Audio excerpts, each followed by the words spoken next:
आप नागपुर से मुंबई आए थे पहली दफा चीफ मिनिस्टर बनकर। मुझे याद है हमने आपका सीएम बनने से ठीक पहले इंटरव्यू किया था। आप में एक आइडियोलॉजिकल सिंसियरिटी, एक कमिटमेंट थी कि भाई कुछ भी हो जाए मैं पावर के लिए कॉम्प्रोमाइज नहीं करूंगा।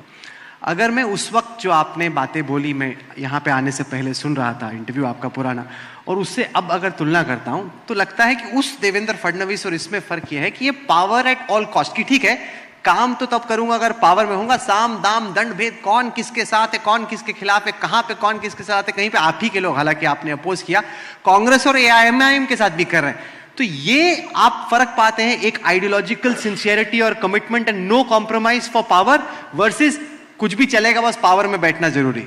देखिए, पहले तो दो चीजों का मैं आपको खुलासा करना चाहता हूं। एमआईएम के साथ हमने कभी अलायंस नहीं किया। हाँ, टेक्निकली आकोट के अमरावती जिले के एक छोटी सी नगर पालिका में हमारा प्रेसिडेंट चुनकर आया, नीचे हमारे पास मेजॉरिटी नहीं थी, इसलिए अजीत दादा की एनसीपी के साथ हमने, हमारे पोस्टपोल रजिस्ट्रेशन होता है, वो रजिस्ट्रेशन किया। तब हमारे ध्यान में आया कि उन्होंने एमआईएम के साथ रजिस्ट्रेशन किया हुआ है, तो टेक्निकली एमआईएम हमारी भी साथी बन गई। तुरंत हम उसमें से बाहर निकले और इसकी ओर ध्यान नहीं दिया, इसलिए हमारे एमएलए को सस्पेंशन का नोटिस हमने दिया। जहां तक कांग्रेस का सवाल है, वहां पर भी हमने कांग्रेस से कोई समझौता नहीं किया।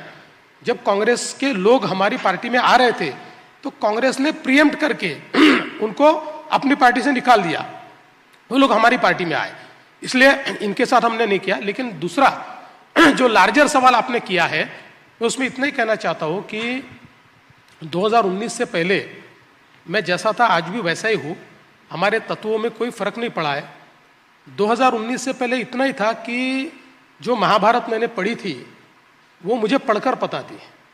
2019 में महाभारत की घटनाएं कैसी होती है ये मुझे देखने को मिला, और तब मुझे ध्यान में आया जो कृष्ण ने सिखाया है कि किस प्रकार से युद्ध को जीता जाता है और युद्ध जितना किस लिए आवश्यक है, और अगर धर्म की स्थापना करनी है तो धर्म युद्ध में कुछ चीजें करनी पड़ती है, वो आप बाकी समय नहीं करते, बाकी समय वो जायज नहीं होती, लेकिन जब धर्म युद्ध होता है तो आपको ऐसा लड़ना ही पड़ता है, वरना आप अगर समाप्त हो जाओगे तो धर्म युद्ध करोगे कहां से।